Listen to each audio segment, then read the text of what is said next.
I remember watching a movie. It was a movie about East Asians, and I remember there was a party scene. The doors were wide open, people were in the garden, people were in the house, and these two children were chasing each other around the garden, and then they ran through the house, and they stopped, took off their shoes, and then ran in the house, picked them up, and then put their shoes on and went back around the garden. And that is the only scene I remember from that whole movie.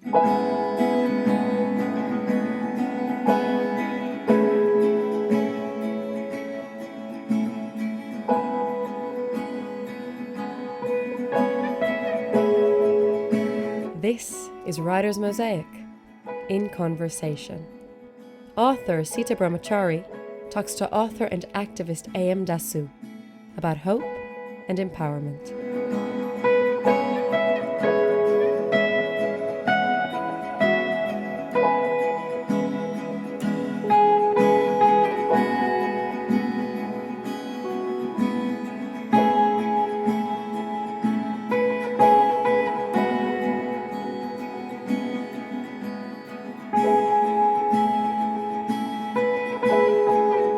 This is Sita Brahmachari talking to Dassu on a very sunny afternoon in Leicester, and we are outside. You can hear the bird song. You've been talking about migratory journeys and refugee journeys, and you can hear the road, and your books are very much about the busyness of life and the real world and how people interact. I think we first met through your work at Inclusive Minds, and I've been fascinated to know about your publishing journey and how your activism and your writing come together, both in your storytelling with Boy Everywhere and now Fight Back and your recent World Book Day story. And I really want us to talk about that. What is it to live that life where you have something desperately that you want to convey to children through your books, and how have you managed to do it? It's not been easy, as you know. But yeah, it's I think the one thing that it sort of gets our stories out there is sheer determination. And I think with Boy Everywhere it was that I had this determination to see that story published. I couldn't let it rest. I couldn't give up on it because I truly believed that it was going to change perceptions. And I wanted to show a different viewpoint that I hadn't yet seen, that had been explored. But it was really challenging to navigate publishing. So many people have read that incredibly beautiful and moving book. I have to admit that I cried a lot when I read that story, and also smiled and laughed too about the camaraderie of people on their journeys and the young people's courage. Yeah. Could you just give people that haven't read it just a little idea of the spirit of that story? It's a story that looks at the refugee crisis from a middle class perspective.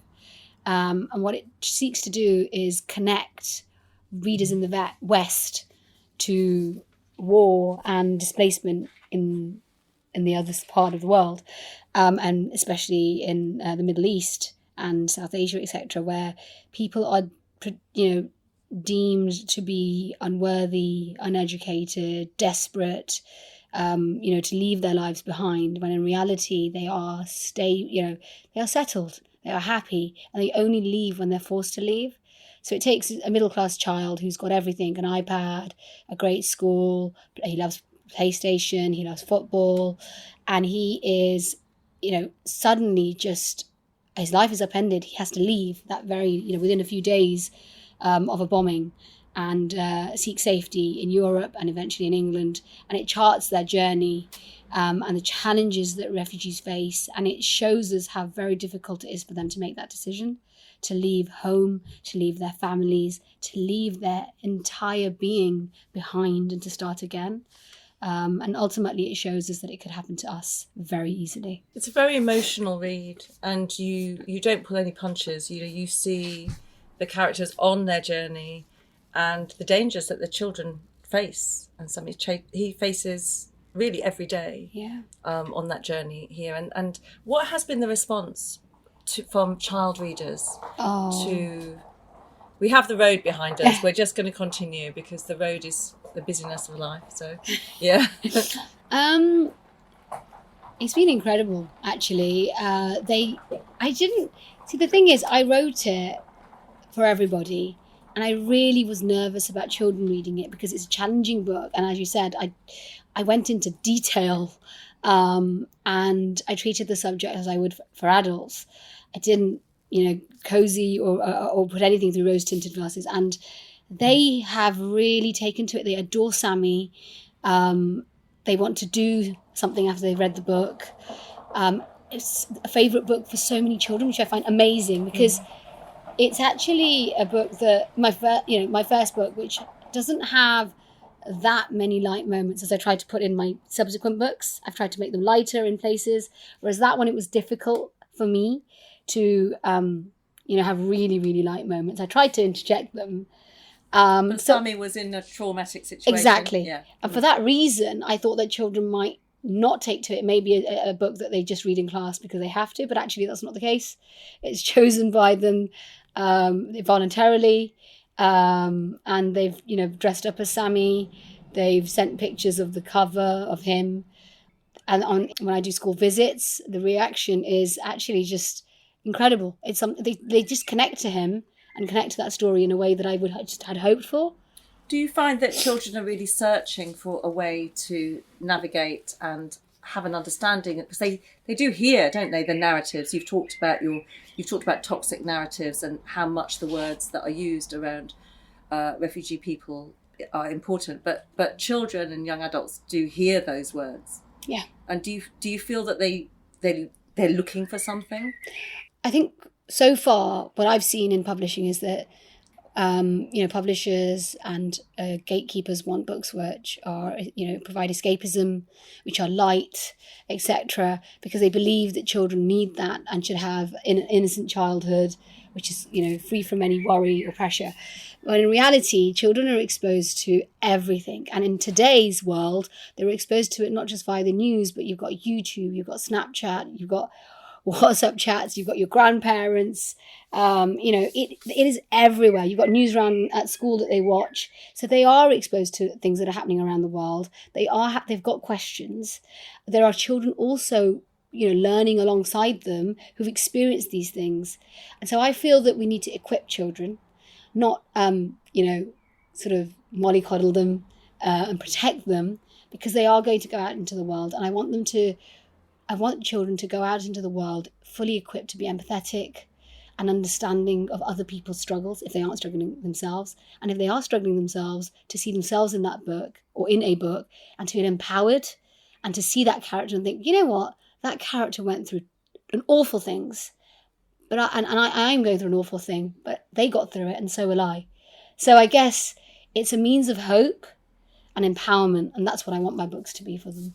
So far, it seems like that your books have been sort of a journey through struggle to sort of resilience and a sense of empowerment for the young characters. Yeah. Is that something that you feel is kind of part of the DNA of your storytelling? Yeah, I think so. I think when I wrote Boy Everywhere, I wasn't I didn't know, I was told I had to have a brand. I didn't know how to have a brand. I didn't understand at all. But it was only through writing more stories that I realised the kind of stories that I wanted to tell, and they all have this common theme. So I kind of understand now, yes, these are my stories. And I ultimately do. I want children to leave my books feeling a sense of hope, feeling a sense of empowerment. And also, it's really funny because when I wrote Fight Back, obviously I created Alia, and I've experienced some of the things that Alia's experienced. Tell us a little bit about Alia for those who haven't. So in Fight Back, Alia's, a typical girl, a teenager.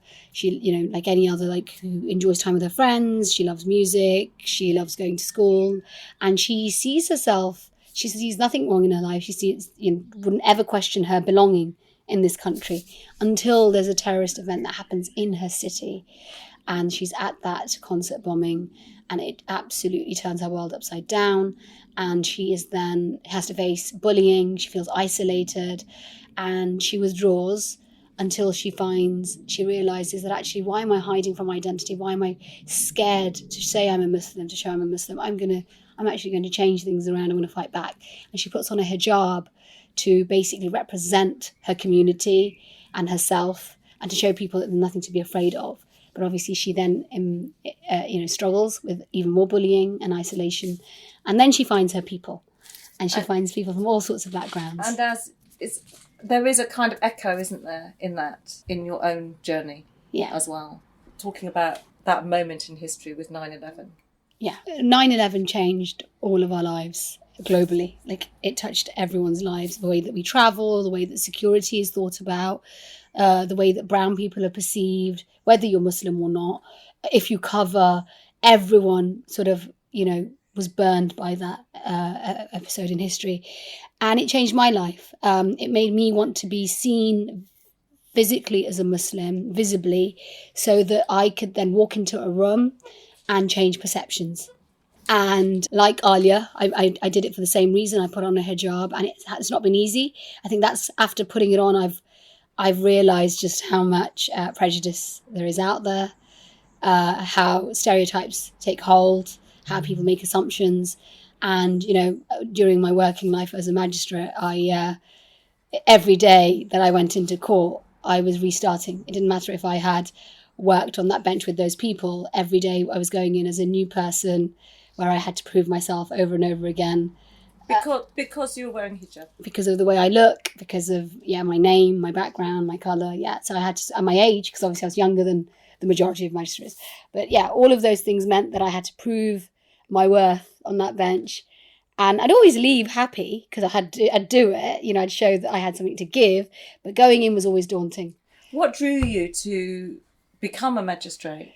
I wanted to represent. I was Alia. So basically, I was looking for something to do. I was looking for a job at the time in Manchester, and I wanted to give back. And somebody, I used to do school appeal panels, and somebody there said, you'd be great as a magistrate. So I thought, I'd never considered that. I was only 26 at the time. No, not 26. I was 23 or 24, very young. And I went home, and I remember my husband saying to me, he laughed, he's older than me, and he said, no one's going to make you a magistrate. And he laughed. What life experience have you got? And that was it. I said, right, I'm going to show you. So I showed him. They're quite feisty, your characters. Yeah, like me. Yeah, it's great. And it must be very empowering for the young readers to feel that force. Yeah, I hope so. And slightly cheeky too. They're quite sort of in their own way. They're going to do things in their own way. Yeah. Challenge, say, the educational institution sometimes in fight back. Yeah. Alia goes against the establishment. She's told she can't wear a hijab, and she wears it sneakily. She does a protest, and she really stands up for herself. And alongside her, all of her friends from different backgrounds do too. So it was a book that I wanted it to be different because I wanted to pan out, and I wanted everyone to feel they can get involved. It's not just one person's journey, one person's struggle. We all struggle together. And if we do it together, we're just so much more stronger. And that was the overall message for that book. It's really funny, as I was saying, that she, as a character, gives me strength. So when I get really disheartened when I go on social media and I look at the comments on news articles, etc. Around Islamophobia and refugee crisis. Yes, really upsetting, because every day you're just kind of made to feel like, we're British, born and bred, don't know anything else, wouldn't have another country to go to, yet you feel like you don't belong. Never felt like that in my entire existence until now. What was that? Because you grew up in Leicester feeling very much really until your late teenage years, a sense of belonging. Yeah.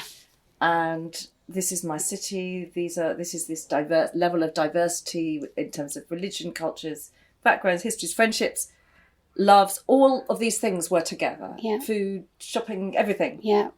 And then you say you feel something's changed. Yeah. So we grew up as one. When I went to school with everyone, all sorts of background, black people, white people, Hindus, Sikhs, Jainism, people who follow Jainism, Jews, everybody was in that school. And we were just one. And my mum, her best friends were Sikh, Hindu. We grew up together, celebrating each other's festivals, going to the same community centres, going to the same trips through the women's centre together. And then 9/11 happened, and there was this shift. I came back from uni, started looking for work, and all of a sudden, everyone's got their own community centres. There's the Sikh centre, there's the Hindu centre, there's the Muslim centre. Nobody's mixing anymore. mithai or sweets are being shared on Eid or Diwali. It was just different.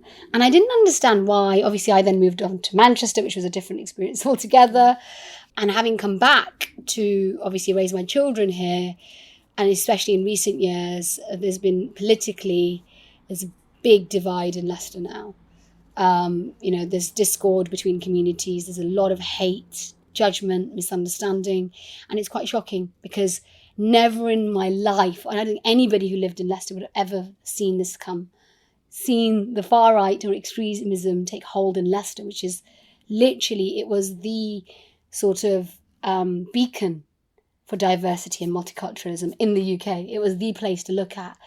And to see that happen here is shocking. So now, for the first time in my life in Leicester, in the city, so I live outside of Leicester at the moment, but when I go there, I'm still wary. Whereas before I'd never be wary. I'd go into Leicester, you're safe. Whereas now you can walk the streets and you'll see somebody, and they may even be brown, and the way they look at you, you're not sure what they're thinking, it's just not something that I've experienced before. It's very sad. That's very sad. But there seems to be a very, very strong instinct in your stories to tell stories to young people that counter that division. Yeah. And not only in your stories, but in your work with Inclusive Minds and with your editorial of The Other Side of Hope. Oh, yes. Which is a beautiful anthology, an online anthology, which highlights the voices of refugee people from around the world. So it feels like there's a sense of writing for the young people, but also giving platform to new voices to come forward. Yeah. Could you talk a little bit about and intergenerational? You mentioned your grandparents as well, and I'm thinking about Lord Alf Dubs and how he is also part of that editorial or that process of The Other Side of Hope, that putting forward this sort of generations of people who have supported refugees, not just in this generation. It's not just kind of like a social media kind of divide of those who support and those who are hostile. But it seems to me that you're trying to kind of pave a story which is making those links across generations. Yeah, like you in so many ways. It's I think what you have to do is seek the good people, and there are so many. And I think it's very easy to get disheartened by the division that you do see being pushed by the media and politicians, and not do anything and despair. But actually, when you go out there and you want to help, you want to contribute, you will meet like-minded people, and it gives you so much hope. And Other Side of Hope, that magazine and that anthology it has given me so much hope. It's so inclusive globally, and it connects communities across all the continents. It's incredible what's been achieved in such a short space of time. And the fact that you're giving voice, as you said, to people that would ordinarily be rejected because of who they are, where they live, whether they have the means. Because there are barriers to publishing, as we know. And this absolutely supersedes all those barriers and just gives that chance. And to the point where, in terms of payment, where you can't pay a refugee, the founder, Alex, gave vouchers, food vouchers, and to refugees so they could spend that money on something because they weren't allowed payment. So it's a way of lifting, building, helping people even earn or, contribute to their own lives through their words. It's a really great thing to be a part of. I'm really proud to be a part of it. And I'm so glad you're part of it. It's a fantastic, ethical, well thought out collaboration and anthology. And it feels like the ethics of what you do are really at the heart of your work. I think we first met through Inclusive Minds when a young person that I had been working with became an ambassador. And she was a young South Asian girl with cerebral palsy, and she had advised me on one of the characters in one of my books, Tender Earth. And she then became an ambassador, which meant that she could help advise other people on their manuscripts in terms of representation.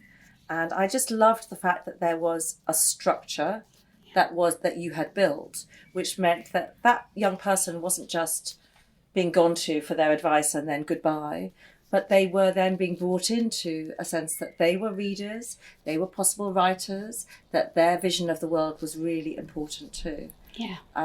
So can you tell us a little bit more about that? Because it turns out that in publishing, the idea of people commenting on other people's work turns into sort of quite a controversial thing at a certain point. Extremely controversial. And the thing is, I think what people seem to not understand is that having somebody read your work and give you feedback on it is not telling you what to do.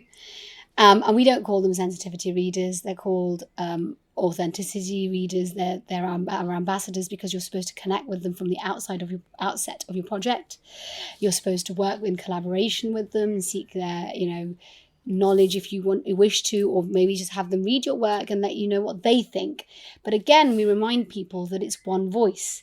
They are not representative of their communities. They are giving their opinion. And it's always better, like as through my writing, as you know, I will have multiple people read my work because I want to get the opinions of multiple people to inform my book. And there's nothing wrong with that. And just as people have editors, you'll have an editor, then have a copy editor, and then you'll have a proofreader. That's 3 levels of 3 different editors that will look at your work, and you will take on their feedback. You will answer their questions, and you'll adapt or enhance your sentences in paragraphs accordingly. And that's exactly what you do with an authenticity reader. They'll read your work and they'll say, well, not sure why these children have just run into the house with their shoes on if they're Hindu or if they're Muslim, because culturally they would take off their shoes. And then you can leave it, because if that's not your experience, or you can adapt it, because again, it's up to you. Whereas I would probably ask 3 people and then make a decision. That's what it is. It's feedback, it's guidance if you want it. And I don't think there's anything wrong with wanting to make something authentic and accurate. You're enhancing your work, you're improving it. And I think it's a responsibility. I don't understand why authors shy away from this responsibility to represent people accurately. If you are a person whose stories are little represented in children's literature, exactly, and then you have a representation, and when you're writing into that, you're very aware, aren't you, of what it might feel like to be that reader. Exactly. Especially if that reader is within their cohort of classmates or whatever, maybe experiencing some different level of difficulty. Exactly. And I about the shoe thing, I remember watching a movie. It was, I can't remember what it was called. It was a movie about East Asians. And I remember the scene that I'm referencing is, it was a party scene. The doors were wide open, people were in the garden, people were in the house. And these 2 children were chasing each other around the garden. And then they ran through the house and they stopped, took off their shoes, and then ran in the house, picked them up, and then put their shoes on and went back around the garden. And that is the only scene I remember from that whole movie. Because it felt true for you. Yes, exactly. Yeah. It is so insignificant. Mm. It has got nothing to do with the movie. The children aren't even in the movie. They were just extras. But that is the only scene that connected with me, that I remember. And that's what I want writers to take away, that if you focus on the details and you give respect to your readers and you're representing the ones that you're representing, you'll win them. And why wouldn't you want that? And I'm just, in terms of the rhythm of that scene, so beautiful to have that as their internal knowledge of respecting the home. It says so much without saying any words at all. Exactly. Yeah. Oh, how fantastic. So I wanted to ask you about, you've had a really, it's been a full-on journey of publishing the last few years, and you do a lot of visits out to schools and you meet your audience a lot. How do you manage that balance between, I'm asking as much for me as I am for you, how do you manage that balance between going out and talking about your work and then the immersive work of sitting at the desk and creating? I find it very difficult, to be honest, because I think when you're speaking, you're using a different sort of part of your brain. And for me especially, when I write, I need to switch off from everything. I need to focus. And if I've done an event that morning, it's very, very difficult for me to then just switch off that event and basically, come out of that event and start writing. I can't do that. I then need to it takes me a while to get back into my work. So I prefer to sort of block out days when I just write, so I'm immersed in whatever chapters I'm writing. But that's not practical all the time, as you know. To earn money, you have to take what you can. With recent years, it's getting more and more difficult. When I wrote Boy Everywhere and Fight Back, they were written pre-publication. The drafts had already had many, editorial stages. And so it was easier. But now, all the books that I've written since, I've found it quite difficult to juggle. You've had a World Book Day story too. I have, yeah. And that's a lot of... That's quite quick, that turnaround with the World Book Day story, isn't it? Yeah. And then you have to go out on the road and promote it as well, because it's all about promoting books for getting young readers, isn't it? Yeah, so that was a huge honour. Yeah, exactly. Because there was no way that books like mine would reach that many readers. And in total, it was 186,000. Exactly. I mean, when would we ever see 186,000 copies sold, right? But yeah, basically, that's how many copies were sold. Well, 10,000 were donated, 176,000 were bought.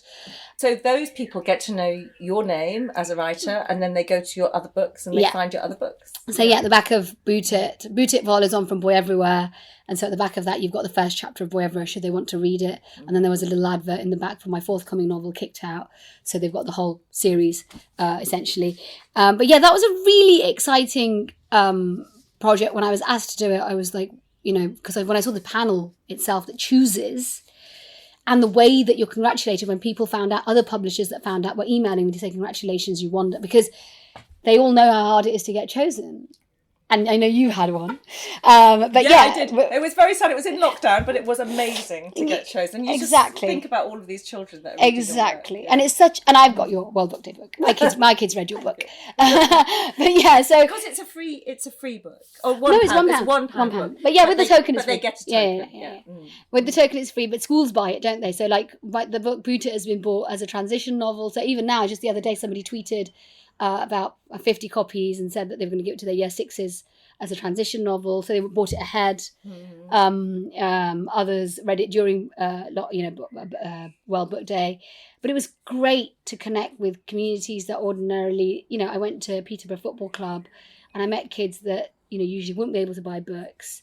And they got to meet me as an author. And it was something that was celebratory for them and a real event and exciting. And it's really great to be part of something like that gives children an insight into books, because I don't know about you, but I grew up around books and I went to the library all the time, but I didn't think that it was something that I could do. No. Exactly. Because you don't do you? You'll know that people create books, but you're not those people until you do some research. So it's nice for children to meet us and learn at an early age that they can do this should they wish to, and anybody can do this should they wish to. But yeah, that was a great experience, and it was just such an honour to have people from, not just the publishing industry, but booksellers, supermarkets, all those people on that panel that choose those authors. It was really, really, big honour. That story has influenced Kicked Out, which is to be published in October 2023. Yeah. Yeah.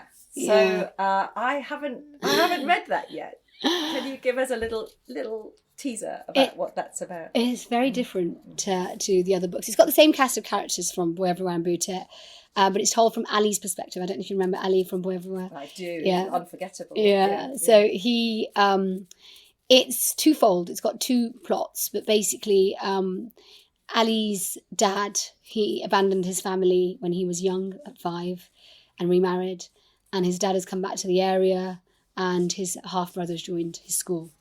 And it explores that feeling of rejection, questioning your self-worth when you aren't loved by the person that you so wish to be loved by, when you seek that validation.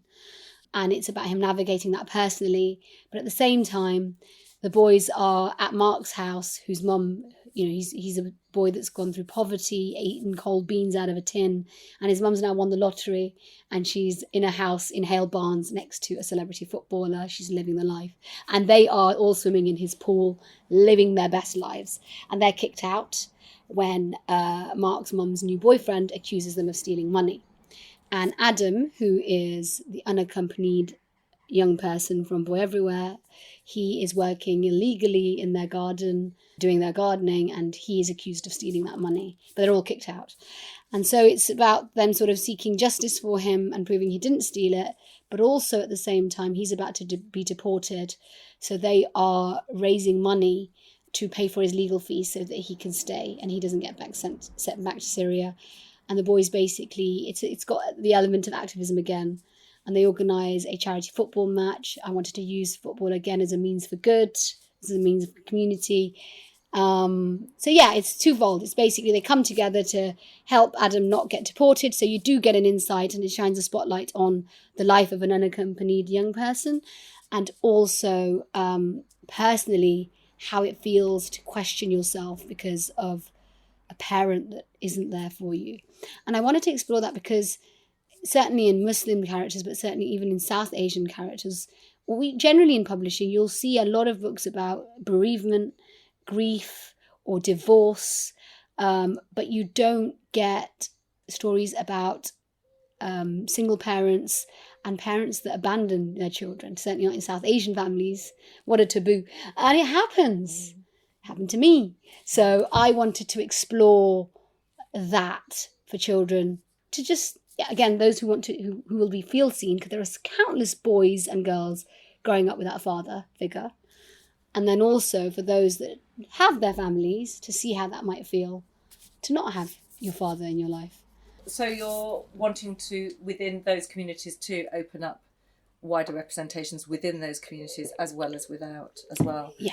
I have to say I had that experience with When Secrets Set Sail, because the Imtiaz is orphaned, and in the backstory it says it's probably two very young Bangladeshi parents that they trace her heritage to.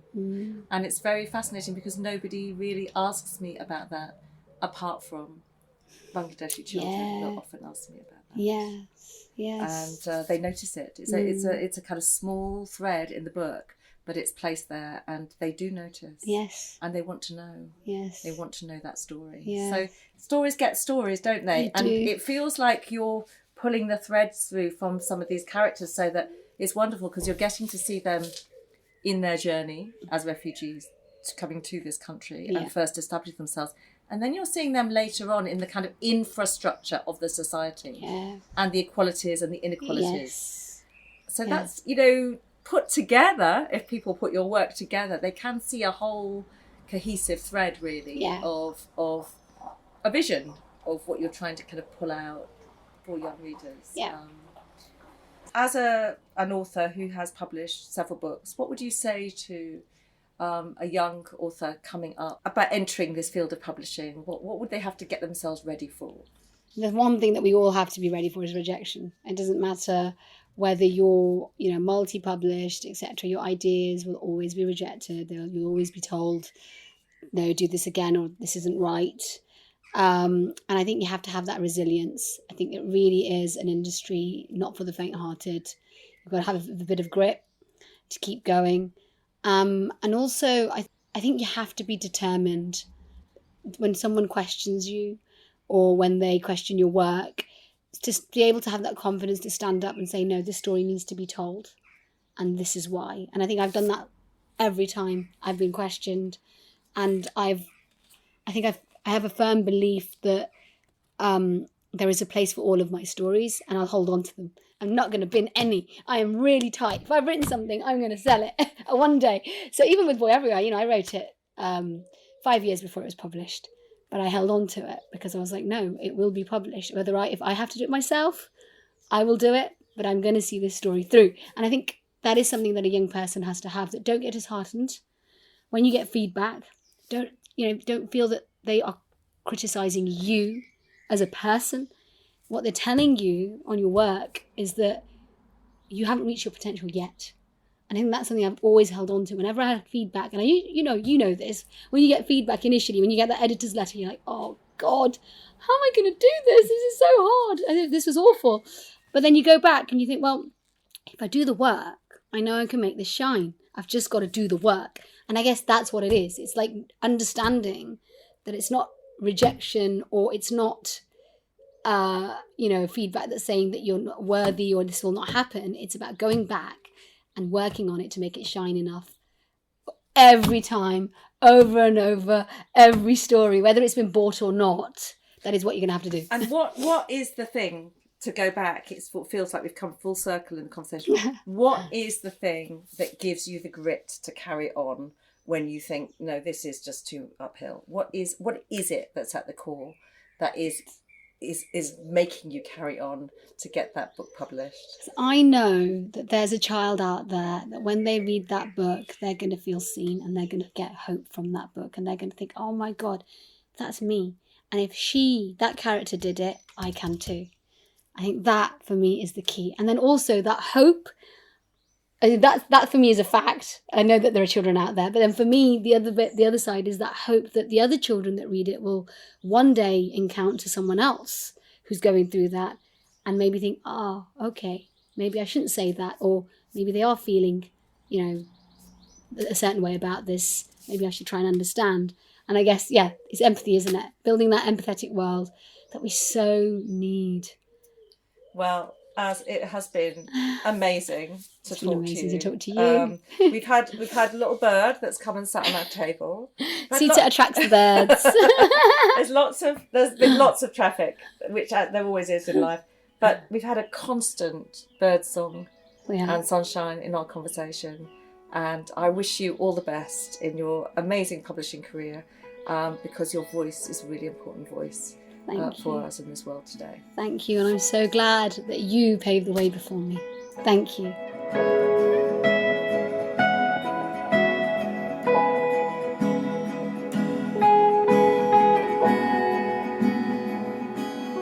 A.M. Dassu was in conversation with Sita Brahmachari. To hear more writers, go to writersmosaic.org.uk.